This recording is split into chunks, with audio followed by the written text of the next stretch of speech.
और अब बात करते हैं दिल्ली के सीएम अरविंद केजरीवाल की, जो लगातार जांच के घेरे में फंसते हुए नजर आ रहे हैं। तो दूसरी तरफ सीएम अरविंद केजरीवाल की याचिका पर आज दिल्ली हाईकोर्ट में सुनवाई होनी है, क्योंकि समन के खिलाफ उन्होंने हाईकोर्ट का रुख किया था। लगातार 9 समन भेजे गए हैं सीएम अरविंद केजरीवाल को, लेकिन अभी तक एक भी समन पर पेश नहीं हुए और बकायदा उन्होंने हाईकोर्ट का रुख किया है। तो वही दिल्ली हाईकोर्ट में आज ईडी के समन के खिलाफ सुनवाई होनी। इस पूरे मामले में लगातार ही देखा जा रहा है कि 2 नवंबर से उनको एक के बाद एक ईडी समन भेज रही है, लेकिन अभी तक वो एक भी समन में पेश नहीं हुए हैं और अब अर्जी दाखिल की गई है दिल्ली के सीएम अरविंद केजरीवाल की ओर से।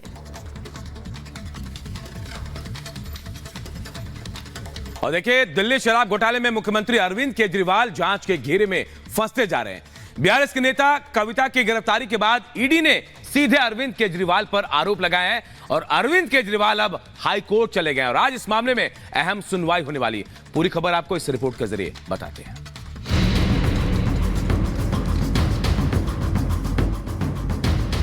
समन पर समन और सियासत के रंग। देश में होली भले अगले हफ्ते है, मगर राजनीति में आरोपों के रंग लगातार उड़ रहे हैं। सबसे ज्यादा रंगे हुए हैं केजरीवाल, जो पहले शराब और अब पानी की बौछारों के चक्कर में घेरे में आ चुके हैं और उनके नाम पर सियासत झूमने लगी है। वो तो ऐसे ऐसे मूछे करके कल से बता रहे हैं कि देखो जी, मैं तो बेल पे बाहर हूं, मैं तो बेल मिल गया है, मुझे बेल मिल गया है। मतलब जिसको बेल मिल गया है उसने भ्रष्टाचार नहीं किया। मतलब कुछ तो गड़बड़ी थी ना, जो बेल लेने की नौबत आई। अगर आप दूध के धुले होते, पाक साफ होते, तो बेल की आवश्यकता क्या पड़ती। न कल इनके पास कोई सबूत था, न आज कोई सबूत है। कल भी केस फर्जी था, आज का भी षड्यंत्र फर्जी है। तो आपके भ्रष्टाचार का तो आपकी पार्टी में जो आ जाए वो साधु बन जाता है, बाकी जो विरोध में है वो सब भ्रष्टाचारी है। लेकिन देश इस बात को जानता है। राजनीति का पारा चढ़ रहा है। ईडी है कि केजरीवाल को बुलाने पर अड़ी है, तो सीएम साहब इस बात पर अड़े हैं कि न जाऊंगा न बुलाने दूंगा। इसीलिए तो एक बार फिर केजरीवाल ने बड़े कोर्ट का दरवाजा खटखटा दिया और हाई कोर्ट में समन रोको अभियान की शुरुआत कर दी। दरअसल दिल्ली के शराब घोटाले में 21 मार्च को पेशी के लिए ईडी ने केजरीवाल को समन भेजा है, मगर अब केजरीवाल ने दिल्ली हाई कोर्ट का रुख किया है। ईडी के भेजे गए अब तक के 9 समन को केजरीवाल ने हाई कोर्ट में चुनौती दी है। शराब घोटाले में बुलावे के खिलाफ केजरीवाल ने हाई कोर्ट में याचिका दाखिल कर दी। अब डिवीजन बेंच इस मामले पर सुनवाई के लिए भी तैयार हो चुकी है। एक बार भी ईडी के सामने अब तक केजरीवाल पेश नहीं हुए हैं, जिसको लेकर बीजेपी लगातार हमलावर है और समन को लेकर सियासी संग्राम भी शुरू हो चुका है। दिल्ली के मुख्यमंत्री अरविंद केजरीवाल के ईडी के समन पर पेश न होने पर बीजेपी ने प्रेस कॉन्फ्रेंस कर एक बार फिर निशाना साधा और 9 समन पर 18 बहाने का केजरीवाल पर आरोप चस्पा कर दिया। 9 समन 18 बहाने, मगर ये बहाने चलने वाले नहीं है। कल से टेक्निकल बहाने दिए जा रहे हैं। और वो टेक्निकल बहाने क्या है? अरे कोर्ट में तो इन समन्स को खारिज कर दिया, कोर्ट में तो हमें बेल मिल गया, फिर किस आधार पर ईडी हमें बुला रही है, फिर किस आधार पर जांच एजेंसी समन भेज रही है। अरविंद केजरीवाल जी को गिरफ्तार करने के लिए सिर्फ ईडी का प्रयोग किया जा रहा था। सीबीआई के माध्यम से भी अरविंद केजरीवाल जी को गिरफ्तार करने की कोशिश की जा रही है और सिर्फ एक राजनीतिक खेल है और भारतीय जनता पार्टी और प्रधानमंत्री नरेंद्र मोदी जी का ईडी के पीछे छुपकर अरविंद केजरीवाल पर वार करने का प्रयास है। दिल्ली शराब घोटाले में केजरीवाल रडार पर हैं, तो उससे पहले संजय सिंह और मनीष सिसोदिया गिरफ्तार हो चुके हैं। संजय सिंह की जमानत याचिका पर सुप्रीम कोर्ट में सुनवाई भी हुई और ईडी की चार्जशीट में उनका नाम आने का जिक्र भी हुआ। हालांकि एक जगह गलती मानकर ईडी ने इसे सुधारने का दावा कर दिया, मगर जमानत को लेकर संजय सिंह को कोई बड़ी राहत नहीं मिली।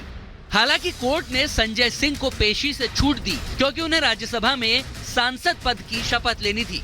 दोबारा राज्यसभा के सांसद निर्वाचित हुए संजय सिंह लंबे वक्त से जेल में हैं। उनके साथ ही मनीष सिसोदिया भी बाहर आने के रास्ते तलाश रहे हैं, मगर दिल्ली की राउज एवेन्यू कोर्ट ने वो दरवाजा बंद कर दिया। कोर्ट में मनीष सिसोदिया की पेशी हुई, मगर जमानत नहीं मिली और उनकी न्यायिक हिरासत 6 अप्रैल तक के लिए बढ़ा दी गई है। यानी आम आदमी पार्टी की मुश्किलें कम नहीं हो रही हैं।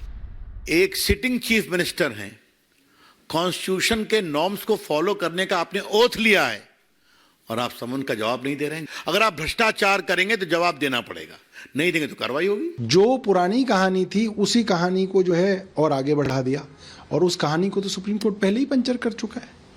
इसमें बताना चाहिए था ना कि भाई हमने ये सबूत हमारे पास आ गया जिसके कारण हम अरविंद केजरीवाल जी के ऊपर अब ये एलिगेशन लगा रहे हैं। ये कहानी तो पुरानी है आपकी, उसके अंदर जो है संदेह जो है ईडी के ऊपर बढ़ता है। सियासत हर मुद्दे पर छिड़ी है क्योंकि देश में जल्द चुनाव होने हैं। ऐसे में आम आदमी पार्टी का दावा है कि केजरीवाल को प्रचार से रोकने के लिए गिरफ्तार करवाने की कोशिश की जा रही है, तो इधर बीजेपी से करप्शन पर एक्शन बता रही है। मगर इन सब के बीच मनीष सिसोदिया, संजय सिंह और के कविता की गिरफ्तारी केजरीवाल को डरा रही है। इसीलिए तो केजरीवाल कोर्ट जा रहे हैं, तो उनकी पार्टी उनके साथ ढाल बनकर खड़ी है। मगर जब कानून का डंडा चलता है तो हर ढाल कमजोर पड़ जाती है, बशर्ते सामने वाला मुजरिम हो। Bureau report, republic Bharat.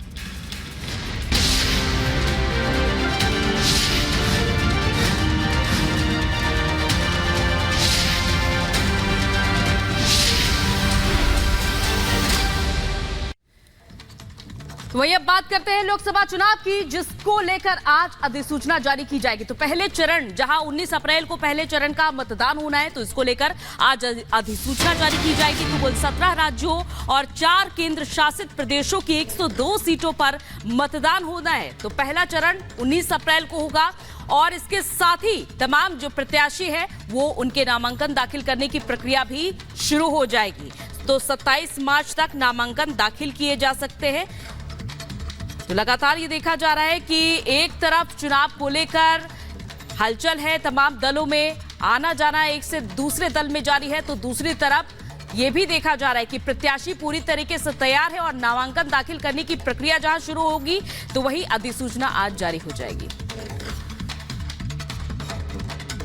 हो रहे लोकसभा चुनाव के पहले चरण का बिगुल आज बजेगा। यूपी, बिहार, तमिलनाडु समेत 17 राज्यों और 4 केंद्र शासित प्रदेशों में लोकसभा की 102 सीटों पर चुनाव के लिए आज नोटिफिकेशन जारी होगा। इसके साथ ही पहले चरण की सीटों के नामांकन की प्रक्रिया भी आज से शुरू हो जाएगी, जिसके बाद उम्मीदवार नामांकन पत्र दाखिल कर सकेंगे। लोकसभा की सबसे ज्यादा सीटें होने के कारण यूपी में सभी 7 चरणों में चुनाव होगा। पहले चरण में यूपी की 8 लोकसभा सीटों पर वोटिंग होगी, जिसके लिए आज से नामांकन की प्रक्रिया की शुरुआत होने जा रही है। यूपी की जिन 8 सीटों पर नामांकन की प्रक्रिया शुरू होगी उनमें सहारनपुर, कैराना, मुजफ्फरनगर, बिजनौर, नगीना, मुरादाबाद, रामपुर और पीलीभीत सीट शामिल है। नामांकन पत्र दाखिल करने की आखिरी तारीख 27 मार्च तय की गई है। नामांकन भरने की प्रक्रिया सुबह 11 बजे से शुरू होगी, जो दोपहर 3 बजे तक चलेगी, जबकि नामांकन पत्रों की वापसी के लिए 30 मार्च की तारीख तय की गई है। 19 अप्रैल को इन सीटों के लिए वोट डाले जाएंगे। मतदान के बाद वोटों की गिनती 4 जून को होगी।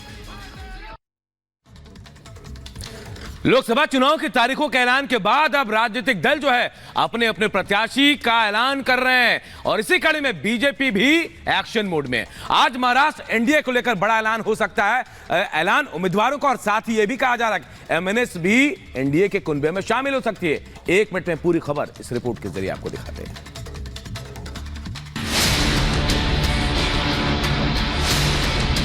महाराष्ट्र की सियासी उठापटक अब मुंबई से लेकर दिल्ली तक जारी है। महाराष्ट्र को इस बार लोकसभा चुनाव का निर्णायक राज्य बताया जा रहा है, लिहाजा बीजेपी कोई कोर कसर नहीं छोड़ना चाहती। ऐसे में मंगलवार को अमित शाह और राज ठाकरे की 1-to-1 मुलाकात हुई। सूत्रों से खबर है कि एमएनएस और एनडीए में गठबंधन का फॉर्मूला लगभग तय है।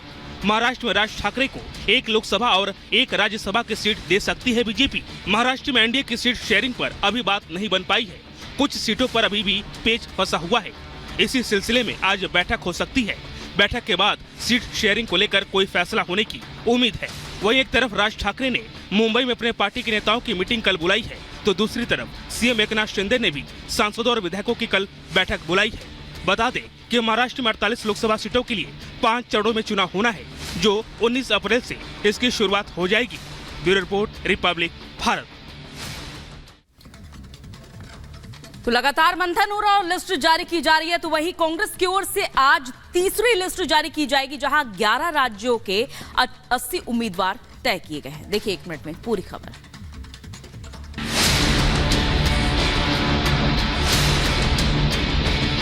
लोकसभा चुनाव में उम्मीदवारों के नाम पर मंथन करने के लिए मंगलवार को कांग्रेस केंद्रीय चुनाव समिति की तीसरी बैठक हुई। इस बैठक में 11 राज्यों की लगभग 80 लोकसभा सीटों पर चर्चा हुई और अगले 1-2 दिनों में इसका ऐलान कर दिया जाएगा। तीसरी लिस्ट के लिए राजस्थान, उत्तराखंड, पश्चिम बंगाल समेत अन्य स्थानों पर लोकसभा सीटों पर उम्मीदवार की घोषणा की जाएगी। हालांकि कांग्रेस चुनाव समिति की इस बैठक में उत्तर प्रदेश के साथ ही दिल्ली, बिहार, महाराष्ट्र और झारखंड जैसे उन राज्यों की सीटों की चर्चा नहीं की गई जहां कांग्रेस गठबंधन कर चुनाव मैदान में उतर रही है। लोकसभा चुनाव के लिए कांग्रेस पार्टी की ओर से अब तक उम्मीदवारों की 2 लिस्ट जारी हो चुकी है।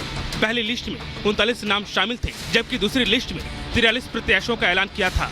सूत्रों के मुताबिक कांग्रेस पार्टी ने पश्चिम बंगाल में लोकसभा की 42 सीटों में 12 पर उम्मीदवार तय कर दिया है। पार्टी ने बंगाल कांग्रेस अध्यक्ष अधीर रंजन चौधरी के टिकट पर भी मुहर लग गई है। Bureau report, republic Bharat. Lok Sabha चुनाव को लेकर कई अहम बैठकें चल रही है। शाह और जेपी नड्डा जो है कई राज्यों के कोर कमेटियों के साथ बैठक भी कर रहे हैं। उम्मीदवारों के नाम पर मंथन हो रहा है। रिपोर्ट आप सबको दिखाते हैं। लोकसभा चुनाव की तैयारियों को लेकर प्रधानमंत्री आवास पर बीजेपी की बड़ी बैठक हुई। पीएम मोदी की अध्यक्षता में हुई इस बैठक में जेपी नड्डा और अमित शाह मौजूद रहे। बताया जा रहा है कि तीनों नेताओं की इस उच्च स्तरीय बैठक में लोकसभा चुनाव की तैयारियों और रणनीति के साथ ही बची हुई सीटों पर उम्मीदवारों के नाम पर भी चर्चा हुई। बैठक के बाद गृह मंत्री अमित शाह और बीजेपी अध्यक्ष जेपी नड्डा बीजेपी मुख्यालय पहुंचे। यहां बीजेपी मुख्यालय में कर्नाटक, केरल, सिक्किम, ओडिशा के बीजेपी कोर ग्रुप के नेताओं के साथ देर रात तक बैठक की। बीजेपी अब तक 267 सीटों पर कैंडिडेट्स के नामों का ऐलान कर चुकी है। माना जा रहा है कि अपनी तीसरी लिस्ट में बीजेपी नए चेहरों पर दांव खेलेगी। सोमवार को भी देर रात तक पार्टी मुख्यालय में बीजेपी कोर ग्रुप की बैठक हुई। बताया जा रहा है कि बीजेपी केंद्रीय चुनाव समिति की बैठक से पहले लगभग सभी राज्यों के कोर ग्रुप की बैठक कर उम्मीदवारों के नामों को शॉर्ट लिस्ट करने का काम बीजेपी अध्यक्ष जेपी नड्डा और गृह मंत्री अमित शाह पूरा कर लेंगे। Bureau report, republic Bharat.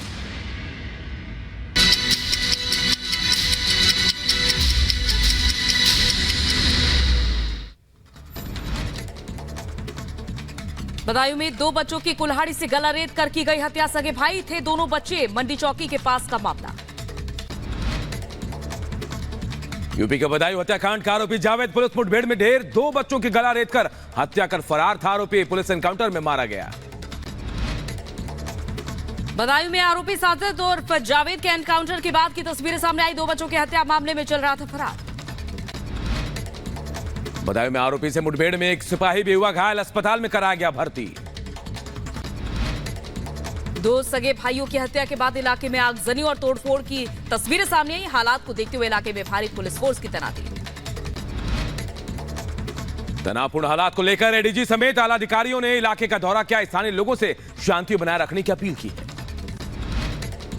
PM Modi के आवास पर मंगलवार को हुई बड़ी बैठक। लोकसभा चुनाव को लेकर बैठक हुई। गृह मंत्री अमित शाह, जेपी नड्डा मीटिंग में मौजूद रहे। आगामी लोकसभा चुनाव को लेकर मंगलवार देर रात तक बीजेपी मुख्यालय में कोर ग्रुप की बैठक हुई। बैठक में गृह मंत्री अमित शाह, जेपी नड्डा रहे मौजूद। 22 मार्च को हो सकती है बीजेपी केंद्रीय चुनाव समिति की बैठक। लोकसभा चुनाव के लिए उम्मीदवारों की तीसरी लिस्ट पर लगेगी मुहर। राहुल गांधी के